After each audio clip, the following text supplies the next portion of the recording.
முன்னாள் பாராளுமன்ற உறுப்பினர் அமரகீர்த்தி அத்துக்குரல்ல மற்றும் அவரது மெய்ப்பாதுகாவலர் படுகொலை செய்யப்பட்ட சம்பவம் தொடர்பில் குற்றவாளிகளாக காணப்பட்ட 12 பிரதிவாதிகளுக்கு மரண தண்டனை விதித்து தீர்ப்பளிக்கப்பட்டுள்ளது. கம்பஹா நிரந்தர மூவரடங்கிய மேல் நீதிமன்ற நீதிபதிகள் குழாம் இன்று இந்த தீர்ப்பை அறிவித்துள்ளது. குறித்த படுகொலை சம்பவம் தொடர்பான வழக்கின் தீர்ப்புக்காக பிரதிவாதிகள் அனைவரும் இன்று கம்பஹா நிரந்தர மூவரடங்கிய மேல் நீதிமன்றத்திற்கு அழைத்து வரப்பட்டிருந்தனர். இதன்போதே நீதிபதிகள் இந்த தீர்ப்பை வாசித்தனர். கடந்த 2022 ஆண்டு மே மாதம் 9ஆம் தேதி நாட்டில் இடம்பெற்ற வன்முறைகளின் போது நெட்டம்புவ பிரதேசத்தில் வைத்து மேற்கொள்ளப்பட்ட தாக்குதலில் அப்போதைய பாராளுமன்ற உறுப்பினர் அமரகீர்த்தி அத்துக்குரல்ல மற்றும் அவரது மெய் பாதுகாவலர் ஆகியோர் அடித்து கொலை செய்யப்பட்டனர். இச்சம்பவம் தொடர்பில் சட்டமா அதிபரினால் 42 பிரதிவாதிகளுக்கு எதிராக கம்பஹா மேல் நீதிமன்றில் குற்றப்பத்திரிகை தாக்கல் செய்யப்பட்டிருந்தது. குறித்த வழக்கு விசாரணைகள் நிறைவடைந்த நிலையில் கடந்த ஜனவரி 14ஆம் தேதி வழக்கு விசாரணைக்கு எடுத்துக் கொள்ளப்பட்ட போது அதன் தீர்ப்பு இன்றைய தினத்திற்கு ஒத்திவைக்கப்பட்டிருந்தது. இதற்கமையவே இன்று தீர்ப்பு வழங்கப்பட்டுள்ளது. போதைப் பொருளை ஒழிப்பதற்கான முழு நாடுமே ஒன்றாக தேசிய திட்டத்தின் நுவரெலியா மாவட்ட நிகழ்வு நுவரெலியா கிரகரி பூங்காவில் ஜனாதிபதி அனுரகுமார் திசாநாயக்க தலைமையில் இன்று ஆரம்பமாகியது. மலையக மக்கள் எதிர்நோக்கும் பிரதான சமூக பிரச்சினைகளில் ஒன்றாக போதைப் பொருள் அச்சுறுத்தல் அடையாளம் காணப்பட்டுள்ளது. இதனால் அனைத்து தரப்பினரையும் ஒருங்கிணைத்து ஒரு விரிவான விழிப்புணர்வு பொறிமுறையின் ஊடாக அந்த மக்களை இதிலிருந்து விடுவித்து அவர்களை சமூக மற்றும் பொருளாதார ரீதியாக உயர்த்துவதே இந்த திட்டத்தின் நோக்கமாகும். இதற்கு அதிகமான பொறுப்பு நமக்கு இருக்கிறது. දේශපාලක මේගොල්ලෝ ආරක්ෂා කරා. அரசியல்வாதிகள் இதற்கான பாதுகாப்பை දේශපාලක මේගොල්ලන්ට බලය දුන්නා. அவர்கள் இதற்கு பாதுகாப்பு பலமும் கொடுத்தார்கள். දේශපාලක මේගොල්ලන්ට පැතිරෙන්න ඉඩ දුන්නා. அவர்கள் இதனை வியாபிப்பதற்கான இடமும் මේක கொடுத்தார்கள். සත්‍ය කතාව. இதுதான் உண்மையான கதை. හැබැයි මම ඔබට එකක් කියන්නම්. ஆகவே நான் உங்களிடம் கோருகிறேன். අපි දේශපාලනේ තියෙන මුළු රැකවරණය මුළුමනින්ම ඉවත් කරපු ආණ්ඩුවක් මේ. நான் உங்களுக்கு உறுதியை கொள்கின்றேன். இந்த அரசாங்கம் இதற்கான முழுமையான ஆதரவை வழங்காது என. අපි පොලිසියට අපේ හමුදාවට මේ කාර්ය ஜனாதிபதி அனுரகுமார் திசாநாயக்க இன்று காலை நானோயார் ரதல்ல குறுக்கு வீதியில் வைத்து அப்பகுதியில் உள்ள தோட்ட தொழிலாளர்கள் சிலரை சந்தித்து கலந்துரையாடினார். ஜனாதிபதி அவ்விடத்திற்கு வருகை தந்தபோது தோட்ட தொழிலாளர்கள் அவரை உற்சாகமாக வரவேற்றதுடன் தமது சம்பளத்தை அதிகரித்தமைக்காக நன்றியையும் தெரிவித்தனர். இதன்போது ஊடகங்களுக்கு கருத்து தெரிவித்த தோட்ட தொழிலாளர்கள் எமது சம்பளத்தை அதிகரித்தது மட்டுமல்லாமல் எமது பிரச்சினைகளை நேரில் வந்து கேட்டறிந்த ஒரே ஜனாதிபதி அனுரகுமார் திசாநாயக்க அவர்கள்தான் என நெகிழ்ச்சியுடன் குறிப்பிட்டனர். ஜனாதிபதி நிதியத்தின் ஊடாக வழங்கப்படும் மருத்துவ உதவித்தொகையை அதிகரிக்க அதன் ஆளுநர் சபை தீர்மானித்துள்ளது. ஜனாதிபதி அனுரகுமார் திசாநாயக்க தலைமையில் பிரதமர், சபாநாயகர், எதிர்க்கட்சித் தலைவர், ஜனாதிபதி செயலாளர் உள்ளிட்ட 7 உறுப்பினர்களை கொண்ட ஜனாதிபதி நிதியத்தின் ஆளுநர் சபை நேற்று முற்பகல் கூடிய போதே இந்த தீர்மானம் எடுக்கப்பட்டதாக ஜனாதிபதி ஊடகப் பிரிவு தெரிவித்துள்ளது. முக்கிய தீர்மானங்களாக குழுவின் பரிந்துரைக்கமைய தற்போது வழங்கப்படும் மருத்துவ உதவி கட்டணங்களை திருத்தம் செய்து அந்த உதவித்தொகையை அதிகரிக்க தீர்மானிக்கப்பட்டுள்ளது. மருத்துவ உதவிகளை பெறுவதில் உள்ள கடுமையான நிபந்தனைகளை தளர்த்தி சுகாதார அமைச்சில் பதிவு செய்யப்பட்ட எந்தவொரு வைத்தியசாலையிலும் சிகிச்சை பெறும் நோயாளர்கள் உதவியை பெற்றுக்கொள்ளக்கூடிய வகையில் அந்த முறைமையை எளிமையாக்கவும் இணக்கம் காணப்பட்டுள்ளது. பல்கலைக்கழக கல்வி பயிலும் விசேட தேவையுடைய மாணவர்களுக்கு 1 லட்சம் ரூபாய் உதவித்தொகை ஒரே தடவையில் வழங்குவதற்கு தீர்மானிக்கப்பட்டுள்ளது. அரச வைத்தியசாலைகளில் இதய சத்திர சிகிச்சை மற்றும் கண்புரை சத்திர சிகிச்சைகளுக்காக காணப்படும் நீண்ட வரிசைகளை குறைப்பதற்கு ஜனாதிபதி நிதியத்தின் தலையீட்டுடன் துரித வேலை திட்டம் ஒன்றை தயாரிப்பது குறித்தும் கவனம் செலுத்தப்பட்டது. அதேபோல் ஜனாதிபதி நிதியத்தின் நிதி நிலைமை வரலாற்றில் இல்லாதவாறு உயர்ந்த மட்டத்தை அடைந்துள்ள நிலையில் நிதியத்தின் ஊடாக உதவி பெறுபவர்களின் விவரங்களை மாவட்ட மற்றும் பிரதேச செயலக பிரிவுகள் மட்டத்தில் இணையதளத்தில் வெளியிட்டு வெளிப்படைத்தன்மையை உறுதி செய்யவும் இதன்போது ஆலோசனை வழங்கப்பட்டுள்ளது. போரா சமூகத்தின் ஆன்மீக தலைவர் கலாநிதி சங்கைக்குரிய செய்யதினா முபத்தல் சைஃபுதீன் சாக்கூப் மற்றும் ஜனாதிபதி அனுரகுமார் திசாநாயக்கவுக்கும் இடையிலான சந்திப்பு நேற்று பிற்பகல் ஜனாதிபதி அலுவலகத்தில் நடைபெற்றது. இதில் மத தலைவர்கள் மற்றும் முக்கியஸ்தர்களும் கலந்து கொண்டனர்.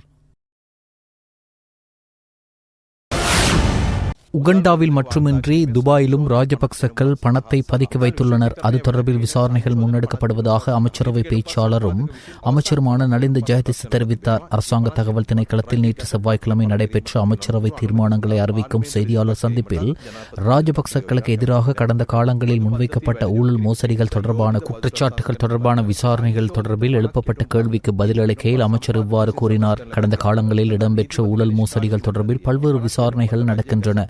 சிஐடி, லஞ்ச ஊழல் மோசடி ஆணைக்குழு ஆகியவற்றுக்கு பலர் அழைக்கப்பட்டு விசாரிக்கப்படுகின்றனர். ஏற்கனவே சிலருக்கு எதிராக வழக்குகள் தொடரப்பட்டுள்ளன. இவ்வாறாக பல நடவடிக்கைகள் நடக்கின்றன. நாங்கள் குற்றங்கள் நிறைந்த ராஜ்யத்தையே பெற்றோம். இந்நிலையில் உகண்டாவுக்கு பின்னால் மட்டும் போகாமல் துபாய் உள்ளிட்ட நாடுகளில் உள்ள பணம் தொடர்பிலும் விசாரணைகள் நடக்கின்றன. அவ்வாறாயினும் துபாயில் உள்ள பணத்தை கொண்டு வருகின்றீர்களா என்று நாமல் ராஜபக்ச எப்போதாவது கூறியதாக தெரியவில்லை. இது தொடர்பான நடவடிக்கையும் முன்னெடுக்கப்படுகின்றது. கேல்பத்ர பத்மேவுடன் தொடர்புகளை பேணிய அரசியல்வாதிகள் ஒவ்வொருவராக சிஐடிக்கு அழைக்கப்படுகின்றனர். இதன் போதான வாக்குமூலங்களுக்கு அமைய நடவடிக்கை எடுக்கப்படும் என்றார்.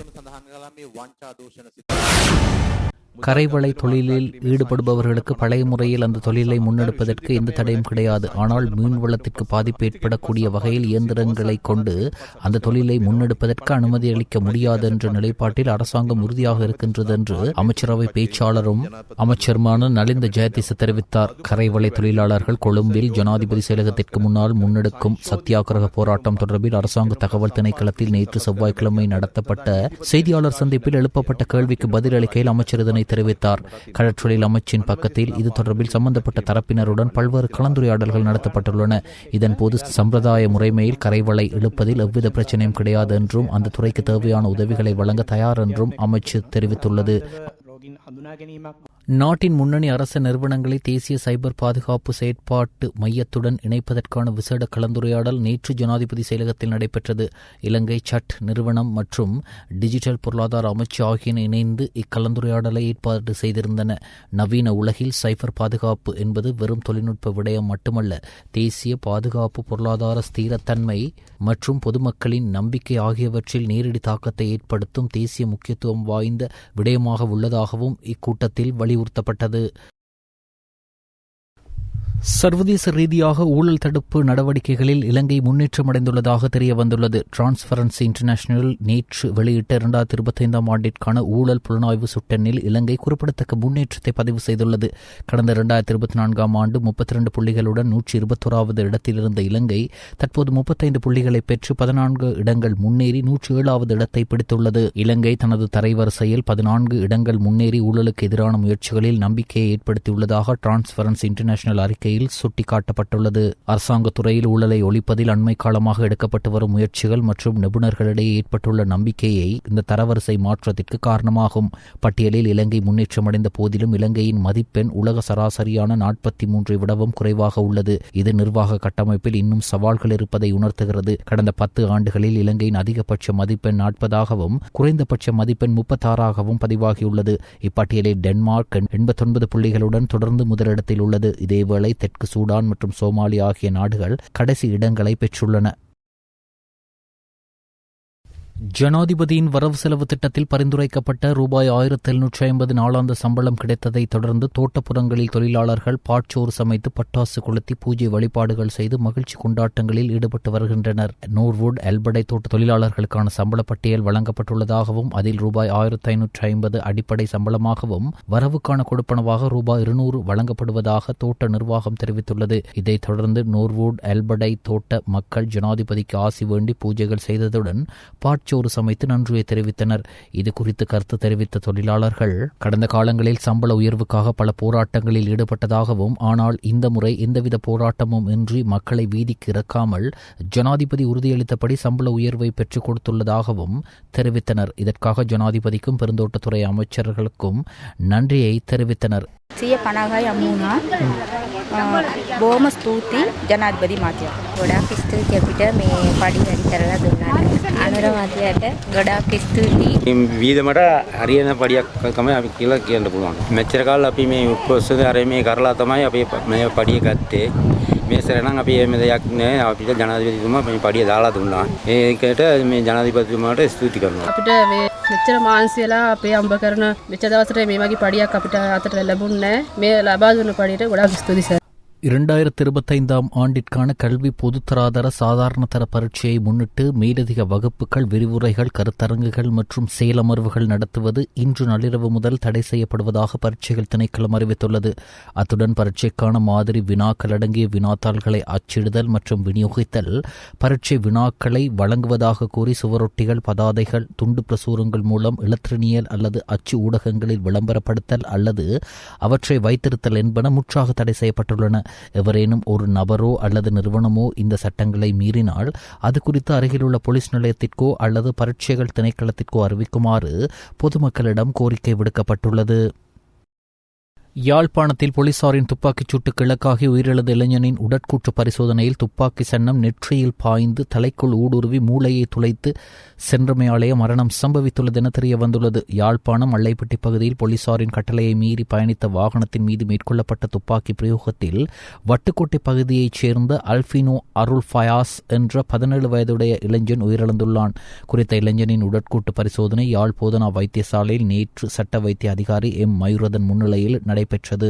இதன்போது துப்பாக்கிச் சன்னம் இளைஞனின் நெற்றியில் பட்டு ஊடுருவி மூளையை தாக்கியமையாலேயே மரணம் சம்பவித்துள்ளது என உடற்கூற்று அறிக்கையில் குறிப்பிடப்பட்டுள்ளது.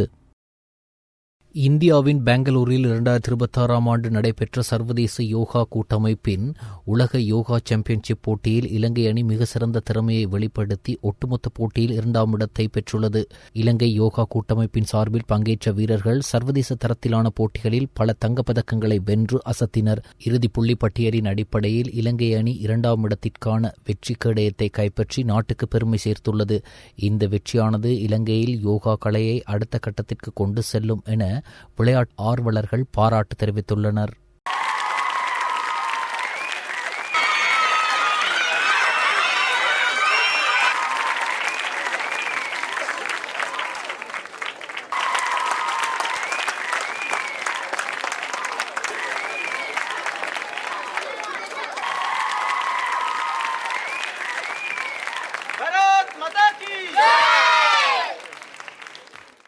கனடாவின் பிரிட்டிஷ் கொலம்பியா மாகாணத்தில் உள்ள டம்ப்ளர் ரிட்ஜ் உயர்நிலை பாடசாலையில் நேற்று பிற்பகல் இடம்பெற்ற துப்பாக்கிச்சூட்டு சம்பவத்தில் பலர் உயிரிழந்துள்ளனர். இந்த தாக்குதலில் சந்தேக நபர் உட்பட குறைந்தது 10 பேர் உயிரிழந்திருக்கலாம் எனவும் 25க்கும் மேற்பட்டோர் காயமடைந்திருக்கலாம் எனவும் சர்வதேச ஊடகங்கள் செய்தி வெளியிட்டுள்ளன. டம்ப்ளர் ரிட்ஜ் பகுதியில் அமைந்துள்ள குறித்த பாடசாலைக்குள் நேற்று மதியம் புகுந்த மர்ம நபர் ஒருவர் சரமாரியாக துப்பாக்கி பிரயோகம் மேற்கொண்டுள்ளார்.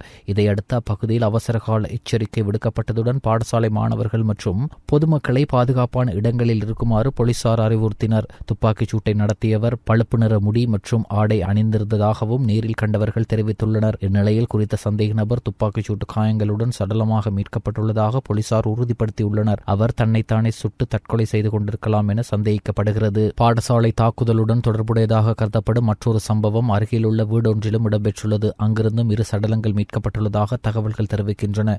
காயமடைந்தவர்கள் ஹெலிகாப்டர் மற்றும் ஆம்புலன்ஸ் மூலம் வைத்தியசாலைக்கு கொண்டு செல்லப்பட்டுள்ளனர். இச்சம்பவம் கனடா முழுவதும் பெரும் அதிர்ச்சியை ஏற்படுத்தியுள்ளது. சோமாலியா மற்றும் சவுதி அரேபியா இடையே பாதுகாப்பு மற்றும் ராணுவ ஒத்துழைப்பு தொடர்பான ஒப்பந்தம் கையெழுத்தாகியுள்ளது. சவுதி அரேபியாவுடன் தற்போது பாதுகாப்பு மற்றும் ராணுவ ஒத்துழைப்பு கட்டமைப்புகளை வலுப்படுத்தும் ஒப்பந்தத்தை சோமாலியா மேற்கொண்டுள்ளது. ராணுவ பயிற்சி மற்றும் திறன் மேம்பாடு, தொழில்நுட்ப ஆதரவு, உளவுத்துறை தகவல் பகிர்வு, பாதுகாப்பு திட்டமிடல் போன்றவை இந்த ஒப்பந்தத்தில் அடங்கியுள்ளன. சவுதி அரேபியா தலைநகர் ரியாத்தில் நடந்த சர்வதேச ராணுவ தொழில்நுட்ப கண்காட்சியின் போது இரு நாடுகளும் இந்த ஒப்பந்தத்தில் கையெழுத்திட்டன. ஏற்கனவே சவுதி ஐக்கிய அரபு எமிரேட்ஸ் உறவு மோசமடைந்துள்ள நிலையில் சோமாலியாவில் இந்த நகர்வு கவனம் பெற்றுள்ளது. லிபிய கடற்பகுதியில் அகதிகள் பயணித்த விசைப்படகு கவிழ்ந்து விபத்துக்குள்ளானதில் 2 பச்சிளம் குழந்தைகள் உட்பட 53 பேர் கடலில் மூழ்கி மாயமாகியுள்ளனர். ஆப்பிரிக்க நாடுகளிலிருந்து ஐரோப்பாவுக்கு சட்டவிரோதமாக செல்ல முயன்ற 55 பேர் அந்த படகில் இருந்தனர். கரையை விட்டு புறப்பட்டு சில மணி நேரங்களிலேயே படகு கடலில் மூழ்கியதாக ஐநாவின் சர்வதேச புலம்பெயர் அமைப்பு தெரிவித்துள்ளது. இந்த கோர விபத்தில் நைஜீரியாவைச் சேர்ந்த 2 பெண்கள் மட்டுமே உயிர் பிழைத்துள்ளனர். அதில் ஒரு பெண் தனது கணவரையும் மற்றொரு பெண் தனது 2 குழந்தைகளையும் பறிகொடுத்துள்ளனர்.